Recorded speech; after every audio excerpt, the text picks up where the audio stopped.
Good evening, ladies and gents. This is She the MP with another bit of healthcare information slash education. And this evening, let's talk about diabetes, what it is and what it does to many people.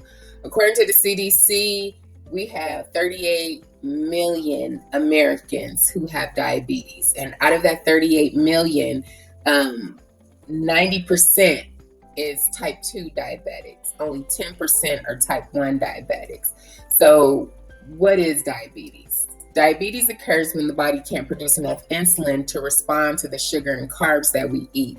Insulin is a hormone, it's produced in the pancreas, and insulin is produced and released every 5 minutes in microdoses as a response to the sugar and the carbs that we eat. And the primary function of the insulin is to usher the glucose inside of the cell, so the glucose or sugar or carbs can be used for energy, right? But when the system is broken, when you don't have a properly functioning insulin signaling system, or if you've had insulin resistance for years, unknowingly blood glucose levels become elevated, and then other metabolic abnormalities like metabolic syndrome, which is a cluster of conditions. That's the high blood pressure, high blood sugar, excess body fat around the waist, high cholesterol, and high triglycerides. They increase your chances of, or your risk of, heart disease and stroke.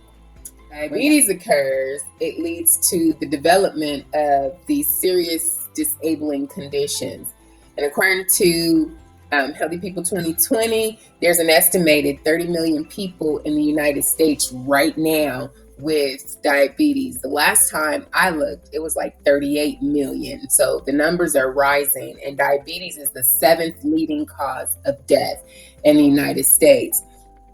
There are 2 types of diabetes type 1 and diabetes type 2, and they're starting to say there's going to be a diabetes type 3.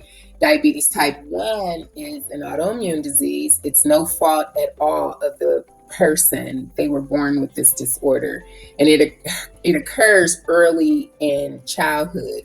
It's just their body like kind of turning against itself. It's not their fault. And then there's diabetes type 2. Diabetes type 2 is a person centered condition, meaning over the years you've eaten and not exercised, and your body, you probably have a genetic predisposition. Maybe your mother, father, sister, brother have diabetes, so you have a gene, plus you're eating horrible over years, plus you're not working out, and voila, you have diabetes type 2.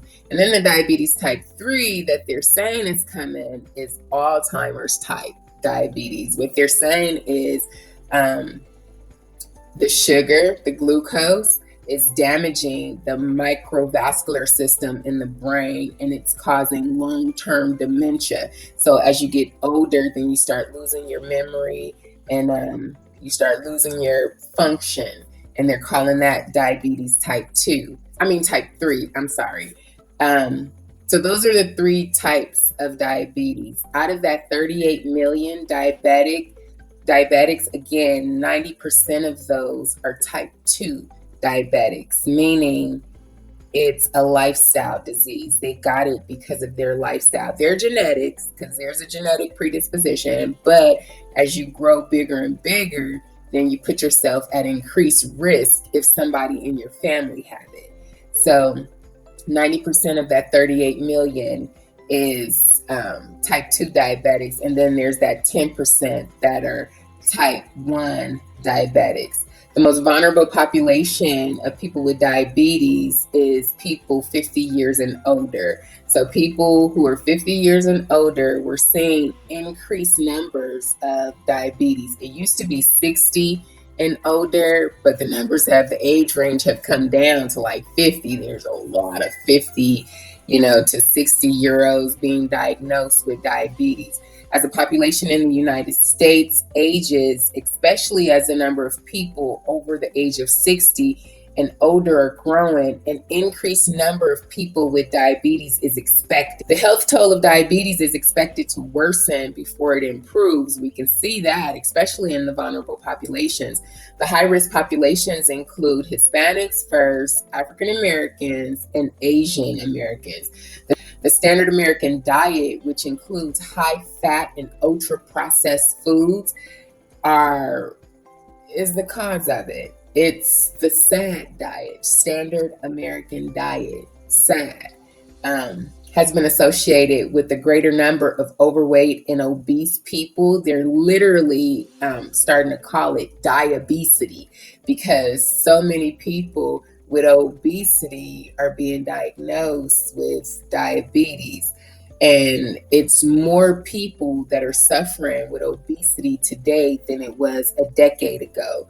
These behaviors explain the increasing diagnosis of the type 2 diabetes. The first line of defense in the fight against diabetes is prevention. That's the primary level of care, meaning don't even get it. If you know that your mom, dad, sister, brother, first generation relatives are diabetics, then do everything you can to not get it. And that just means eating a diet that's not full of processed foods, a whole food diet, drinking your fluids, exercising daily, getting your preventative measures, meaning getting your labs drawn, checking your glucose to make sure that it's not going over the recommended level. This is considered the primary level of prevention. The secondary level of prevention, you've already acquired the disease, you've already acquired the diagnosis, and at this point, you need to be checking your blood sugar daily. You need to be eating those whole foods, 6 to 10 fruit and vegetables. I didn't say that as the primary level of care. I just said a whole diet, but 6 to 10 fruits and vegetables, drinking your water, exercising 150 minutes a day, and checking your blood sugar. That is the secondary level of care as a diabetic. You should also be reading the food labels. Primary before you get it, and secondary and tertiary are third level.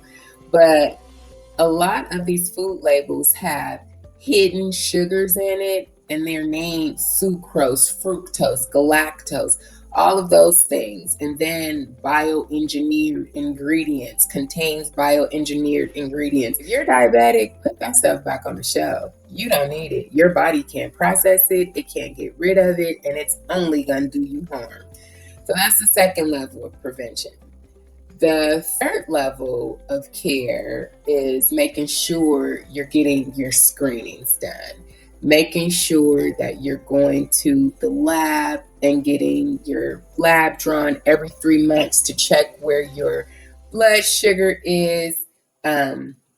Making sure you're going to the podiatrist to check your feet so make sure you don't have any sores, any open areas. Making sure you're going to get your eyes checked so there's no retinopathy. All of these things get worse over time. And if you're not constantly being checked like you're supposed to, then it could sneak up on you. And before you know it, your sight is blurry. And then after blurriness is blindness. If you don't check your feet, check between your toes really good. Before you know it, you have neuropathy, numbness, and tingling. You step on a nail or bump your feet into something and you don't feel it. You have a sore. That sore grows into a bigger sore. There's death because there's no blood flow down there because of microvascular damage. And it's amputation time. Now you got to get the extremity removed, amputated. So that's the third level of care. Just basically getting all of those preventative measures done. This is she, the MP, asking you to take care of your health. Look out for yourself. Your health is your wealth. And without your health, you have absolutely nothing. Thank you so much for listening and have a wonderful evening. Peace.